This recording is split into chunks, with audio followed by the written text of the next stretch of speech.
અને આ જ મામલે જે જૂથ અથડામણ થઈ હતી તે મુદ્દે રાજકોટ પોલીસે હવે 3 શખ્સોની અટકાયત કરી લીધી છે। વાહનો પાર્ક કરવા બાબતે જે બે જૂથ સામસામે આવ્યા હતા, ભગવતીપરા વિસ્તારમાં આખો મામલો જે છે તે વિચક્યો હતો, જેનો વિડીયો પણ સામે આવ્યો છે। હાલમાં પોલીસ બંદોબસ્ત ગોઠવી દેવામાં આવ્યો છે, પરંતુ હાલમાં 3 શખ્સોની અટકાયત પણ કરવામાં આવી છે કે જેમણે હોલિકા દહન વચ્ચે સામસામે ગાળાગાળી કરી હતી, શાંતિ દોહરવાનો પ્રયાસ કર્યો હતો। ક્યાંક લોકો એક તરફ જ્યારે હોલિકા દહનની પૂજન કરી રહ્યા હતા ત્યારે આખો જ્યારે ઘર્ષણ થયું હતું ત્યારે આખું અશાંતિ જેવો માહોલ ફેલાઈ ગયો હતો અને એ જ મુદ્દે પોલીસે બંદોબસ્ત ગોઠવ્યો છે।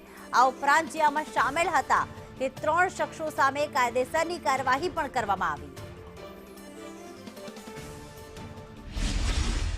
હોળી જે પ્રગટાવવાની ઘટના છે એમાં જે પણ અહીંયાથી માણસો જતા હશે એટલે સામસામે બે અલગ અલગ ધર્મના જે છે એમને બોલાચાલી થઈ અને પછી એના બચાવમાં સામસામે એમના જે પણ સપોર્ટર હોય એ લોકો ભેગા થયેલા હતા અને ઓલરેડી એની અંદરથી 3 જણને અટકાયત પોલીસે કરેલી છે અને હવે પૂછપરછ ચાલુ છે।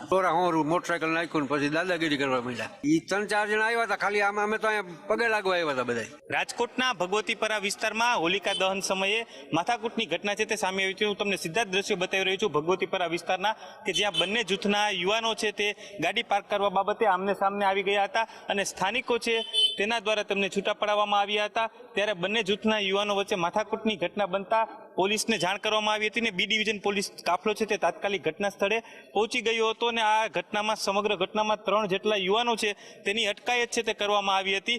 ત્યારે ફરીથી એક જૂથના યુવાનોનું ટોળું છે તે મોટી સંખ્યામાં આવતા અહીં ક્રાઇમ બ્રાન્ચ, એસઓજી સહિતની પોલીસની અલગ અલગ બ્રાન્ચ છે તે ઘટના સ્થળે આવી ગઈ હતી અને જે આ ભગવતીપરા વિસ્તાર છે તે અત્યારે પોલીસ છાવણીમાં ફેરવાઈ ચૂક્યો છે। ક્રાઇમ ડીસીપી ઝોન 1, ઝોન 2 સહિતના જે ઉચ્ચ અધિકારીઓ છે તેઓ તાત્કાલિક અહીં પહોંચી ગયા હતા અને જે સમગ્ર વિસ્તાર છે ત્યાં ફૂટ પેટ્રોલિંગ છે તે કરવામાં આવ્યું હતું। અત્યારે આ સમગ્ર એરિયો છે તે અત્યારે શાંતિપ્રિય માહોલમાં તે જોવા મળી રહ્યું છે, પરંતુ હોળીના દિવસે જે શાંતિ ડહોળવાનું કૃત્ય છે તે કરવામાં આવ્યું હતું ત્યારે પોલીસની સમય સૂચકતાના આધારે મોટી દુર્ઘટના છે તે ટળી હતી ને જે 3 જેટલા યુવકો છે તેની અટકાયત છે તે કરવામાં આવી હતી। કેમેરામેન માધવ ભટ્ટ સાથે દિવ્યેશ જોશી, સંદેશ ન્યૂઝ, રાજકોટ।